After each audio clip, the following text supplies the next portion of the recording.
Hello friends, welcome back to my YouTube channel. इस video में हम क्लास 6 सिविक्स का कंप्लीट करने वाले हैं रिवीजन, जहां पर आपको नोट्स भी मिलने वाले हैं। ठीक है। और अगर आपको डिटेल में हर वीडियो जानना है तो आप यूट्यूब पर जाइए, हमारे चैनल की प्लेलिस्ट पर आपको हर एक चैप्टर का डिटेल्ड वीडियो मिल जाएगा। लेकिन अगर आपको नोट्स बनाने हैं या रिवीजन करना है तो ये वीडियो आपके लिए बहुत ज़्यादा हेल्पफुल होने वाला है। तो चलिए बिना किसी देरी के शुरू करते हैं। तो हमारे चैप्टर का नाम है अंडरस्टैंडिंग डाइवर्सिटी। अब इसका क्या मतलब है? इसका मतलब है विविधता की समझ। यानी हमें पता है कि हमारी जो कंट्री है, यानी कि हमारा जो इंडिया है, वो बहुत ज़्यादा डाइवर्स है। डाइवर्सिटी का मतलब डिफरेंसेस। हम देखते हैं लोगों में कितने ज़्यादा डिफरेंसेस हैं। जैसे अगर हम बात करें वहाँ की लैंग्वेज में, अगर हम किसी और स्टेट में चले जाएं तो वहाँ की लैंग्वेज अलग होती है, क्लोथ्स अलग होते हैं लोगों के, ठीक है, और फूड हैबिट्स अलग होती हैं। ठीक है, तो इतने सारे डिफरेंसेस हमें देखने को मिलते हैं। लेकिन आपने ध्यान दिया होगा कि कुछ लोगों के पास रिसोर्सेज होते हैं, कुछ के पास नहीं होते, कुछ के पास अपॉर्चुनिटीज़ होती है, कुछ नहीं होती है, कुछ अमीर है, गरीब है। ये भी तो डिफरेंस है। तो क्या ये भी डाइवर्सिटी का पार्ट है? बिल्कुल भी नहीं। ये इनइक्वलिटी का पार्ट है। जब किसी के पास रिसोर्सेज की कमी होती है, अपॉर्चुनिटीज़ की कमी होती है, तो उसे हम काउंट करते हैं इनइक्वलिटी के अंदर। जैसे अगर हम बात करें जो कास्ट सिस्टम है, जैसे हिंदुइज्म के अंदर होता है कास्ट सिस्टम, जाति व्यवस्था, तो ये भी इनइक्वलिटी का एग्जाम्पल है। रिच एंड पुअर, क्योंकि किसी के पास रिसोर्सेज नहीं है ज़्यादा, किसी के पास हैं, तो ये इनइक्वलिटी के अंदर आता है। ये सभी क्या है? इनइक्वलिटी के ही एग्जाम्पल हैं। ठीक है। अब आखिर इतनी डाइवर्सिटी इंडिया में आई कैसे? तो जब ट्रेन या बसेस नहीं थे तब भी लोग ट्रेवल करते थे। बहुत लंबी लंबी यात्राएं लोग ट्रेवल करते थे, और जब ट्रेवल करते थे तो वो एक जगह पर स्टे भी करते थे। तो इसी वजह से क्या हुआ कि इंटरमिक्सिंग ऑफ कल्चर हुआ। इंटरमिक्सिंग ऑफ कल्चर यानी कि जैसे मान लीजिए हम कहीं जाते हैं, तो अगर ज़्यादा दिन तक वहाँ पर रहते तो वहाँ की कुछ कुछ हैबिट्स हमारे अंदर आ जाती। जैसे कि वहाँ की बोली या फिर कुछ नया फूड हमने वहाँ पर देखा तो वो हम एडोप्ट कर लेते। तो इन्हीं इंटरमिक्सिंग ऑफ कल्चर की वजह से न्यू और डिफरेंट कल्चर बनता है। इसी वजह से डाइवर्सिटी हमें देखने को मिलती है। और भी कारण है डाइवर्सिटी के, तो चलिए यहाँ पर हम देख लेते हैं। मेन जो आपके एग्जाम पॉइंट ऑफ व्यू से बहुत ज़्यादा इंपॉर्टेंट है कि आखिर डाइवर्सिटी आई क्यों। तो इसके दो बहुत इंपॉर्टेंट रीज़न है, बहुत ज़्यादा इम्पोर्टेंट है। इन पॉइंट को आप ज़रूर याद रखिएगा। History and geography. हिस्ट्री का मतलब होता है वहाँ का इतिहास, कौन कौन से राजा वहाँ पर आए थे, कौन कौन से रूलर्स, कौन कौन से ट्रेवलर्स वहाँ पर आए थे। ज्योग्राफी की बात करें तो ऑब्वियसली वहाँ का क्लाइमेट कैसा है, उस अकॉर्डिंग वहाँ के क्लोथिंग सिस्टम होगा, फूड हैबिट्स होगी, एंड ऑल ऑफ दैट। तो इसको हम एग्जाम्पल से समझते हैं। तो एग्जाम्पल लेते हैं हम यहाँ पर दो स्टेट्स का, इंडिया के दो स्टेट्स का एग्जाम्पल लेंगे। सबसे पहले हम यहाँ पर एग्जाम्पल लेते हैं लद्दाख का। ठीक है। लद्दाख कहाँ पर है? ये इंडिया का मैप आप यहाँ पर देख सकते हैं, और ये तिब्बत है यहाँ पर, ये यहाँ पर जम्मू कश्मीर है, और ये हमारा लद्दाख वाला एरिया है। ये जो पूरा आपको एरिया दिख रहा है ये क्या है? लद्दाख वाला एरिया है। तो लद्दाख जो है वो नॉर्थ इंडिया में है, और वहाँ पर बहुत ज़्यादा ठंड पड़ती है। लद्दाख जो है कवर्ड इन स्नो, यानी कि पूरे साल वो स्नो, बर्फ़ में कवर्ड रहता है। ठीक है। इसीलिए वहाँ पर बहुत कम खेती होती है, क्योंकि बारिश कम होती है तो एग्रीकल्चर भी कम होती है। लेकिन आप सोच रहे होंगे आपकी यहाँ पर ना तो पानी है ना खेती होती है, तो इसके बारे में हम पढ़ क्यों रहे हैं? क्योंकि ऐसा नहीं है कि ये एक इम्पोर्टेंट प्लेस नहीं रहा है, बल्कि ये बहुत ज़्यादा इम्पोर्टेंट प्लेस रहा है ट्रेडिंग के लिए या ट्रेडर्स के लिए। बहुत अट्रैक्टिव प्लेस रहा है। इसे छोटा तिब्बत भी कहा जाता है, क्योंकि इसी के होते हुए, इसी लद्दाख को क्रॉस करके हम तिब्बत पहुंच सकते हैं। ठीक है, which is also known as China. फिर यहाँ पर मुस्लिम और बुद्धिस्ट पॉपुलेशन बहुत ज़्यादा है। ठीक है। इवन तो यहाँ पर बुद्धिस्ट मोनास्ट्रीज भी आपको देखने को मिलती है। ये एक इम्पोर्टेंट ट्रेड रूट रहा है। और यहाँ पर लोग क्या खाते हैं? मीट और मिल्क प्रोडक्ट यहाँ पर कंज्यूम करते हैं। पश्मीना वूल, यहाँ पर एक किस्म की भेड़ पाली जाती है जिससे पश्मीना वूल निकलती है, और वो फिर क्या करते हैं, जो कश्मीर के ट्रेडर्स होते हैं उनको ये वूल बेच दी जाती है। ठीक है। लद्दाख का एग्जाम्पल आई होप आपको समझ आ चुका होगा। इंडिया के एक और स्टेट का हम यहाँ पर एग्जाम्पल लेते हैं, विच इज़ केरला, जो कहाँ पर है? ये हमारा पूरा साउदर्न इंडिया है। ये हमारा रहा केरला, ठीक है। ये यहाँ पर अरेबियन सी है। तो केरला जो है वो एक तरफ समुद्र से घिरा हुआ है और एक तरफ हिल्स से घिरा हुआ है। यहाँ पर जो पहाड़ियाँ होती हैं वहाँ पर स्पाइसेस ग्रो किए जाते हैं। अट्रैक्टेड प्लेस रहा है ट्रेडर्स के लिए, ठीक है, क्योंकि मसाले होते थे ऑब्वियसली, तो मसालों के लिए तो इंडिया फेमस है ही सही।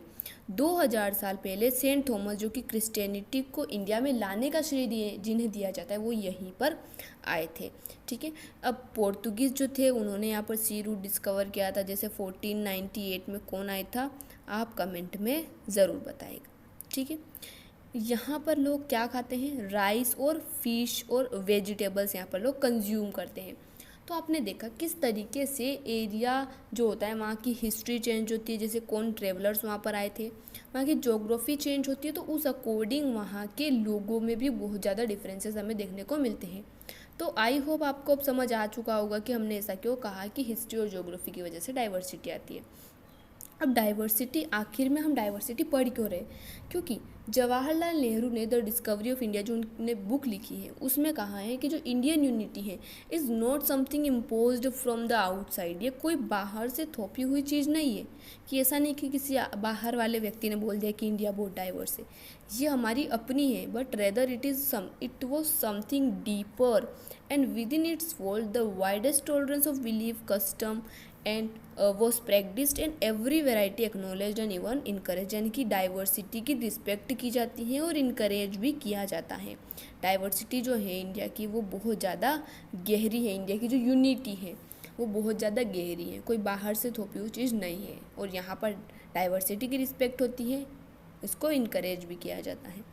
अब जो हम कहते हैं ना अनेकता में एकता भारत की विशेषता, यानी कि यूनिटी इन डाइवर्सिटी, तो ये फ्रेज सबसे पहले किसने यूज़ किया, तो Jawaharlal Nehru coined the phrase to describe the country in unity in India. Jawaharlal Nehru ने बताया था इंडिया को डिस्क्राइब करने के लिए।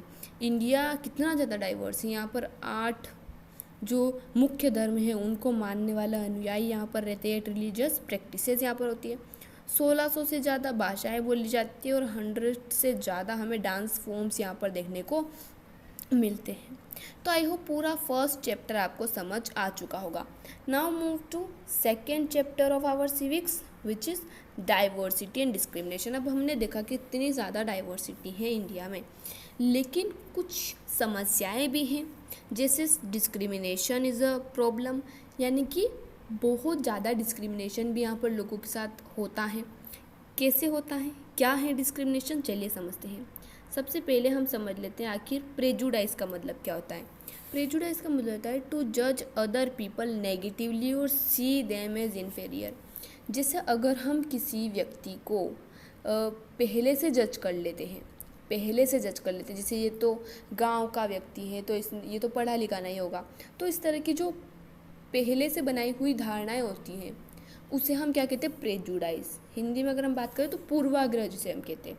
उसके अलावा एक और टर्म आती है स्टीरियोटाइप, जैसे कि to fix people into one image, यानी कि जैसे किसी एक व्यक्ति को या ग्रुप को हम एक फिक्स इमेज में बांध लेते हैं, ठीक है, फिक्स कर देते हैं। जैसे कि लड़कियां जो है वो स्पोर्ट्स में नहीं जा सकती, ऐसी धारणाएं होती हैं, ठीक है। तो इन्हें हम स्टीरियोटाइप कहते हैं, रूढ़िबद्ध धारणा, एकदम फिक्स राय बना ली हमने किसी के बारे में। जो डिस्क्रिमिनेशन होता है वो happen when people act on their prejudice and stereotype. जब लोग पूर्वाग्रह और रूढ़िबद्ध धारणा के आधार पर कोई भी डिसीजन लेते हैं, ठीक है, तो उसकी वजह से क्या होता है, डिस्क्रिमिनेशन होता है, ठीक है। जब मान लीजिए हम मान लेते हैं कि कोई गांव का व्यक्ति वो ऐसा नहीं कर सकता, तो हम उसको अलग तरीके से जज करने लग जाते हैं। या फिर कोई ग्रुप है जिसके बारे में धारणा बनी हुई है कि ऐसा नहीं कर सकता, तो ऑब्वियसली उसके साथ डिस्क्रिमिनेशन तो होना ही है। तो इसी वजह से हमें डिस्क्रिमिनेशन देखने को मिलता है। अब जब भी बात आती है भेदभाव की, अनटचेबिलिटी की, तो यहाँ पर एक बहुत महान व्यक्ति का नाम आता है, doctor BR Ambedkar, which is also known as father of Indian constitution, जिसका जन्म हुआ था 1891 में।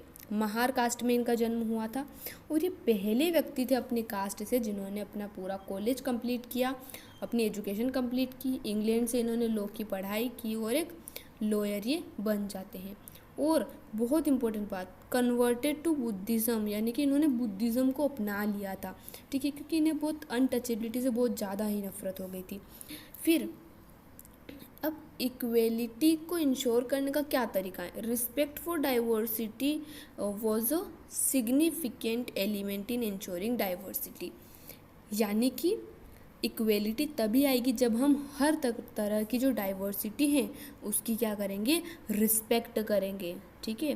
क्योंकि हम अगर डाइवर्सिटी की रिस्पेक्ट नहीं करेंगे, हमें पता है कि इंडिया में डाइवर्सिटी है, अलग अलग तरह के लोग रहते हैं, अगर हम किसी को सोच लेंगे तो हमसे अलग है, उसके साथ अलग भेदभाव हम करेंगे, तो फिर क्या होगा, डाइवर्सिटी की रिस्पेक्ट नहीं होगी, डिसरिस्पेक्ट होगी और भेदभाव हमें यहाँ पर देखने को मिलेगा। अब एक बहुत इम्पोर्टेंट बात, ठीक है, equality is a value that we have to keep striving for it and not something which will happen automatically. ये हमारी एनसीईआरटी बुक में खुद लिखा हुआ है कि इक्वेलिटी कोई ऐसी चीज़ नहीं है कि वो ऑटोमेटिकली हमें मिल जाएगी। अगर हमें इक्वेलिटी चाहिए तो हमें क्या करना पड़ेगा, हमें कंटिन्यूसली उसके लिए स्ट्रगल करना पड़ेगा। ऐसा नहीं है कि किसी एक व्यक्ति ने मांग करी कि हमें इक्वेलिटी चाहिए तो इक्वेलिटी मिल गई तो वो हमेशा रहेगी। हमें कंटिन्यूसली उसको मेंटेन करके रखना पड़ेगा। अगर इक्वेलिटी नहीं मिलती है तो उसके लिए स्ट्रगल भी हमें करना पड़ता है। तो इस तरीके से हमने देखा कि कैसे डाइवर्सिटी तो है इंडिया में, लेकिन डिस्क्रिमिनेशन भी हमें कहीं ना कहीं देखने को मिलता है। इसके बाद हम देख लेते हैं थर्ड चैप्टर, जो कि है व्हाट इज़ गवर्नमेंट। गवर्नमेंट क्या होती है? सरकार। तो सरकार होती क्या है? It is an institution that makes laws and decision and every one who live in the country has to follow this. यानी कि गवर्नमेंट एक ऐसा इंस्टीट्यूशन है जो लॉ बनाती है और कंट्री में रहने वाले लोग उन लॉ को फॉलो करते हैं। गवर्नमेंट कई सारे टाइप की होती है, हमारे बुक में 2 टाइप की दी हुई है। कौन कौन सी? Democracy and monarchy. डेमोक्रेसी यानी कि लोकतंत्र। In a democracy it is people who give the government the power, यानी कि डेमोक्रेसी में लोग ही सरकार बनाते हैं, हम कह सकते हैं, ठीक है। जैसे हमें पता है कि डेमोक्रेसी है इंडिया में, एग्जाम्पल यहाँ पर बात करें तो डेमोक्रेसी कहाँ पर है? इंडिया में है। और इंडिया में पता है इलेक्शन होते हैं, यानी कि जनता द्वारा ही सरकार बनाई जाती है। मोनार्की की बात करें तो मोनार्की में एक मोनार्क होता है, यानी कि किंग होता है या क्वीन होती है, जिसके पास सारी पावर होती है to make decisions and run the government, यानी कि राजा ही गवर्नमेंट बनाता है, डिसीजन लेता है। चाहे मिनिस्टर हो सकते हैं लोअर लेवल पर, बट फाइनल डिसीजन किसके हाथ में होता है? राजा के हाथ में होता है। इसके अलावा अगर हम बात करें डेमोक्रेसी में, इंडिया की अब बात कर लेते हैं, हमें पता है इंडिया में डेमोक्रेसी है, तो कुछ गवर्नमेंट के लेवल्स भी होते हैं। अब हमें पता है कि इतना बड़ा देश है, इतना डाइवर्स है, तो एक व्यक्ति एक लेवल पर रहकर तो काम नहीं कर सकता, ग्राउंड लेवल तक काम करना ज़रूरी है। तो 3 लेवल होती है गवर्नमेंट की, ठीक है। कौन कौन सी? लोकल गवर्नमेंट, जो कि विलेज लेवल पर, सिटी लेवल पर, टाउन लेवल पर होती है। स्टेट लेवल पर कौन होती है? स्टेट गवर्नमेंट होती है। जैसे कि लोकल गवर्नमेंट में आता है panchayat and municipality and so on. State government में कौन आता है? जो पूरे एंटायर स्टेट को कवर करते हैं। और नेशनल लेवल पर, और we can say central level पर, जो कि रिलेटेड टू एंटायर कंट्री, जितने भी डिसीजंस होते हैं जो पूरी कंट्री के लिए एक साथ लेने ज़रूरी हैं या कंट्री के लिए हैं, तो वो कौन लेता है? नेशनल गवर्नमेंट के द्वारा लिए जाते हैं, ठीक है। अब डेमोक्रेटिक गवर्नमेंट के बारे में थोड़ा सा और जान लेते हैं, क्योंकि इंडिया में डेमोक्रेसी है। तो इंडिया इज़ अ डेमोक्रेसी, ये हमने पढ़ लिया। The main feature, people have the power to elect their leader. Very important कि लोगों के पास होती है power to elect their leaders. A government can't call itself democratic unless it allow what is known as universal adult franchise, यानी कि जब तक कोई गवर्नमेंट यूनिवर्सल एडल्ट फ्रेंचाइज को नहीं लागू करवाती है, नहीं अलो करती हैं, तब तक उस कंट्री को डेमोक्रेटिक नहीं कहा जा सकता। क्योंकि डेमोक्रेसी का मतलब है कि जनता की सरकार, और जनता कब सरकार बनाएगी? जब वहाँ पर यूनिवर्सल एडल्ट फ्रेंचाइज होगा। फ्रेंचाइज यानी कि right to vote, right to vote, ठीक है। सार्वभौमिक वयस्क मताधिकार, जब तक सार्वभौमिक वयस्क मताधिकार नहीं होगा, लोगों को वोट देने का राइट नहीं होगा, तो ऑब्वियसली उस कंट्री को हम डेमोक्रेटिक कैसे कह सकते हैं। ठीक है। जैसे कि अगर हम बात करें सफरेज का, यहाँ पर मीनिंग लिखा हुआ है फ्रेंचाइज यानी कि सफरेज सेम थिंग्स, जिसका मतलब होता है right to vote. Writing in the journal Young India in 1931, Gandhiji said, "I can't possibly bear the idea that a man who has got wealth should have the vote." अभी हमने देखा कि democracy में जनता सरकार बनाती है और डेमोक्रेसी होने के लिए एडल्ट फ्रेंचाइज होना चाहिए, लेकिन 1931 में गांधी जी कहते हैं कि I can't possibly bear the idea that a man who has got wealth should have the vote, यानी कि मैं ये बिल्कुल भी नहीं मान सकता कि जो मेन है, जिसके पास प्रॉपर्टी है, वेल्थ है, वो ही वोट दे सकता है। क्योंकि पहले ऐसा सिस्टम था कि जिनके पास ज़मीन है, प्रॉपर्टी है, वेल्थ है, वही वोट दे सकते। महिलाएं तो दे भी नहीं सकती, बच्चे भी नहीं दे सकते। ठीक है। तो ये बहुत गलत सिस्टम था ऑब्वियसली। अगर आप जहाँ पर रहते हैं देश में, आपको अपनी पसंद की गवर्नमेंट बनाने का अधिकार है, इररिस्पेक्टिव ऑफ योर बैकग्राउंड, कि आप क्या करते हैं, आपके पास प्रॉपर्टी है या नहीं, आप देश में रहते हैं तो आप सरकार बनाएंगे। ठीक है। अब सफ्रेज मूवमेंट की बात कर लेते हैं। तो राइट टू वोट के लिए बहुत सारे स्ट्रगल होते आए हैं हमेशा से।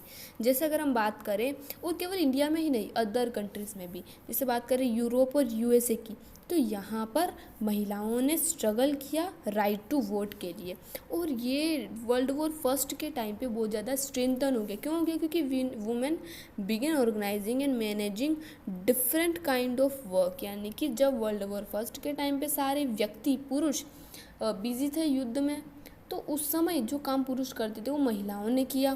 तो इसलिए फिर लोगों को लगा कि हाँ, महिलाएं कुछ कर सकती हैं। Women begin to be seen as being equally capable of making decision, यानी कि तब से उन्हें फिर इक्वली ट्रीट किया जाने लगा। अमेरिकन वुमेन को फिर राइट टू वोट कब मिला? 1920 में, वेरी इंपॉर्टेंट। और यूके में महिलाओं को वोट देने का अधिकार मिला 1928 में। ठीक है। अब यहाँ पर कुछ इम्पोर्टेंट पॉइंट्स आते हैं। जब हम स्टेट गवर्नमेंट के बारे में पढ़ते हैं तो वहाँ पर कि 2 जून 2014 को तेलंगाना भारत का 29वां राज्य बना। अब हमें 28 और 29 में बहुत ज़्यादा कन्फ्यूजन होता है कि भारत में 28 राज्य, 29 कब थे, एंड सो ऑन। तो भारत में 2 जून 2014 को तेलंगाना बनता है भारत का 29वां राज्य। ठीक है। तो 2019 तक कितने राज्य होते हैं हमारे पास? 29। फिर क्या होता है? 31 अक्टूबर 2029 को जम्मू कश्मीर और लद्दाख 2 यूनियन टेरिटरीज बन जाती है। तो इससे क्या होता है? जम्मू कश्मीर को स्टेट का दर्जा जो था पहले, वो अब नहीं था, यानी कि अब वो यूनियन टेरिटरी बन चुका था। तो पहले 29 राज्य थे, फिर जम्मू कश्मीर हट के यूटी बन जाता है, तो 28 राज्य वापस हमारे पास हो जाते हैं। तो वर्तमान में भारत में कितने राज्य हैं? 28। ठीक है। चलिए देखते हैं 4th चैप्टर, विच इज़ पंचायती राज। ठीक है। System of local self government in villages. Panchayati Raj local self government का सिस्टम होता है विलेज में, जहाँ पर ग्राम पंचायत होती है। गांव में क्या होती है? ग्राम पंचायत होती है। As I am from a village तो आई कैन रिलेट इट। तो ग्राम पंचायत में जो होती है, ward panch and sarpanch form the gram panchayat. अब वार्ड पंच क्या होते हैं? एक जो पूरा विलेज होता है, उस विलेज को डिफरेंट वार्ड्स में बांटा जाता है। ठीक है। और हर वार्ड से एक मेंबर का इलेक्शन होता है, वीकेंड से। तो हर एक वार्ड से एक मेंबर क्या होता है? जीतता है, और उन्हें पंच कहा जाता है, और वीकेंड से वार्ड मेंबर भी उन्हें कहते हैं। तो वो वार्ड जो पंच होते हैं और जो सरपंच होता है, which is the head of the village, ये मिलकर क्या बनाते हैं? ग्राम पंचायत बनाते हैं। ठीक है। ग्राम पंचायत 5 सालों के लिए इलेक्ट की जाती हैं। हर 5 साल में यहाँ पर चुनाव होते हैं। अब ग्राम सभा क्या होती है? ग्राम सभा इज़ डिफरेंट फ्रॉम पंचायत।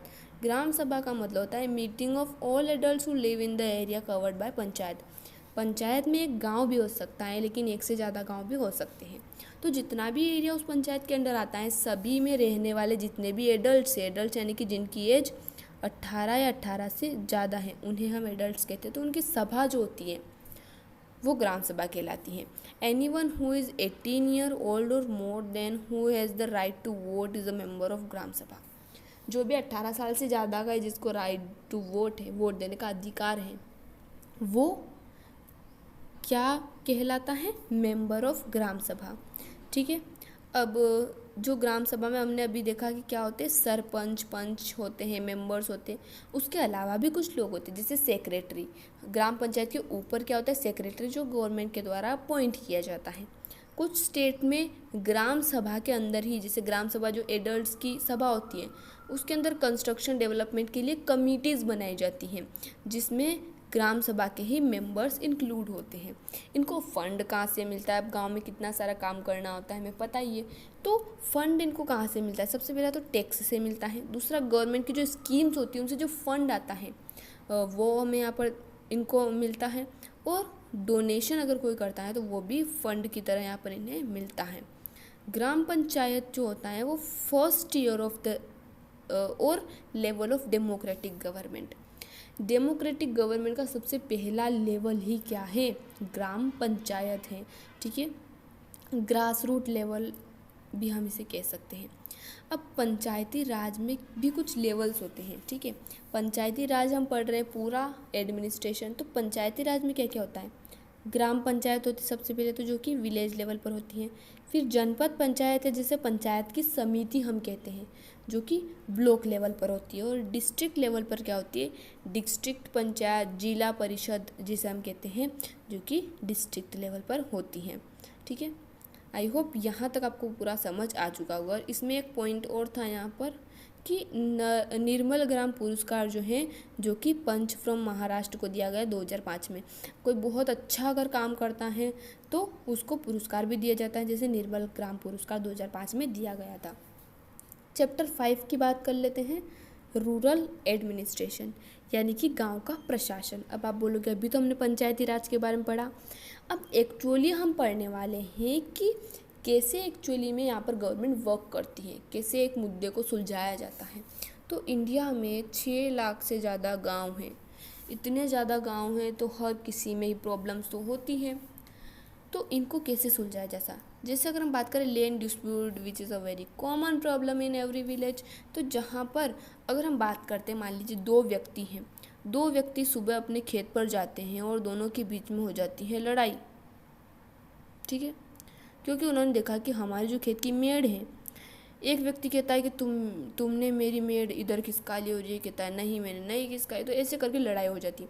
अगर उनके बीच में बहुत ज़्यादा फाइट होने लग जाती है, हाथापाई होने लग जाती है, तो पुलिस आती है और उस विवाद को सुलझाती है। लेकिन शांतिपूर्ण तरीके से भी सुलझाया जा सकता है इस लैंड डिस्प्यूट को। कैसे? पटवारी की मदद से। ठीक है। पटवारी तो आप जानते होंगे, आपने नाम सुना ही होगा, पटवारी की एग्ज़ाम्स होती है।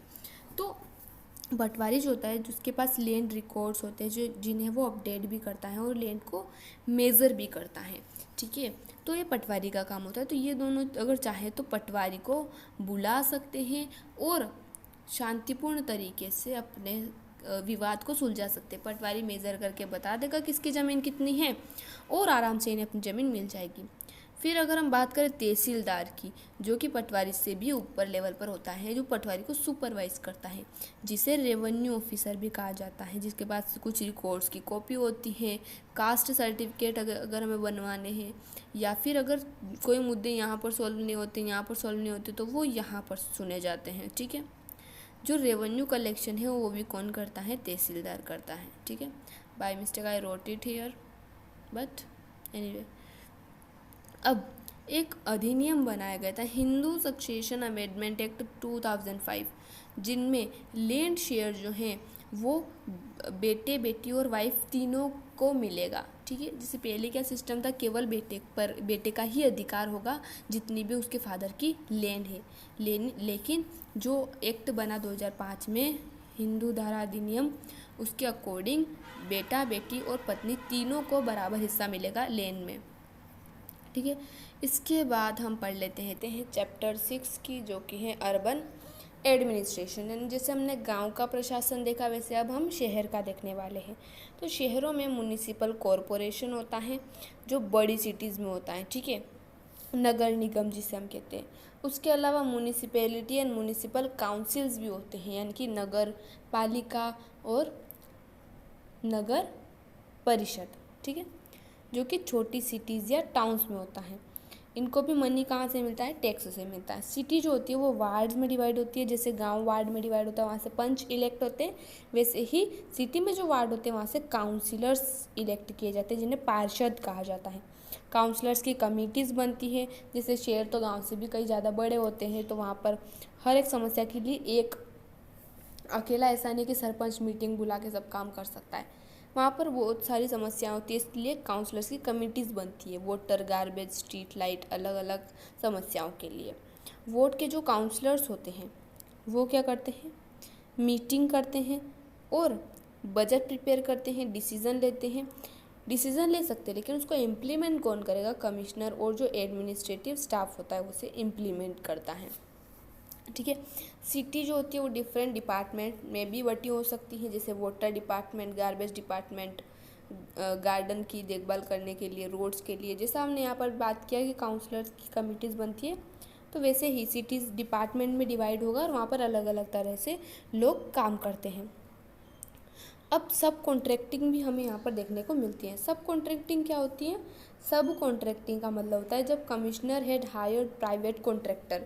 जैसे हमें पता है कि गवर्नमेंट इंस्टीट्यूशन होते हैं, गवर्नमेंट की ग्रुप्स होते हैं, लेकिन वहाँ पर कुछ प्राइवेट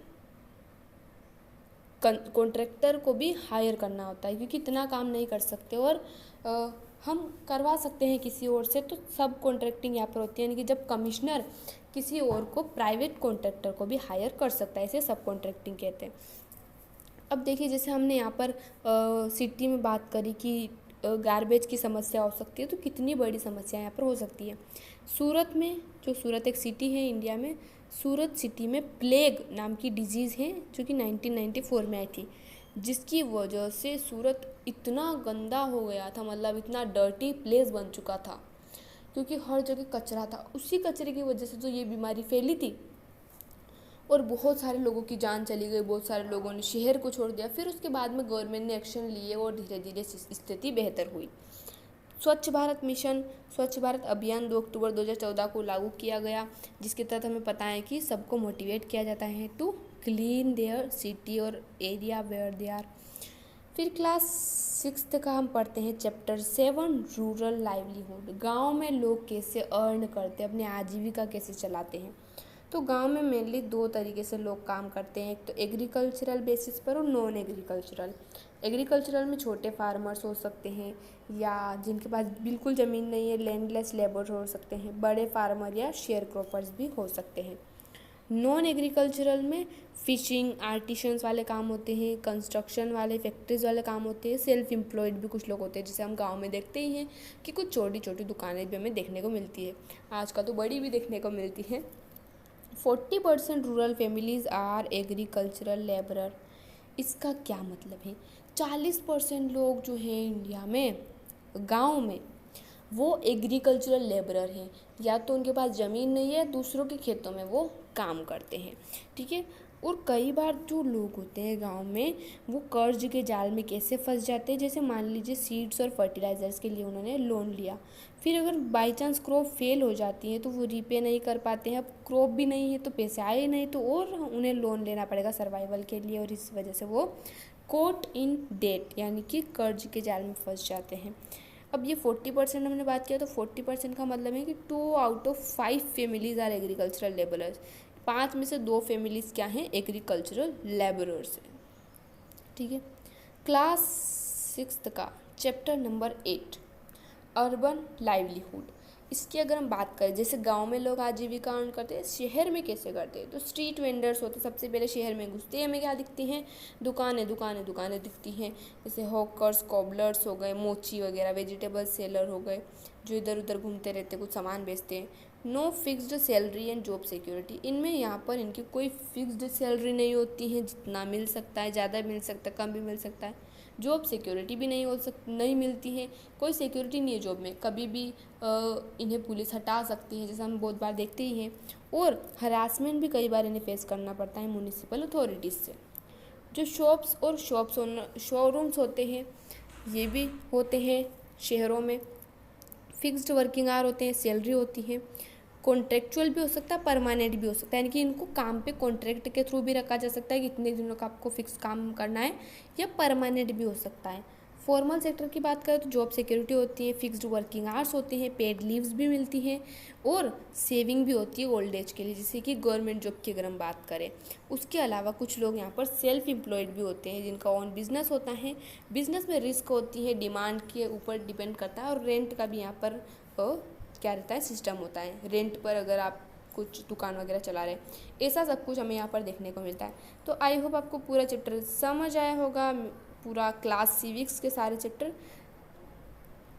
हम मिलते हैं अगले वीडियो में नए चैप्टर के साथ। तब तक के लिए धन्यवाद। Thanks for watching.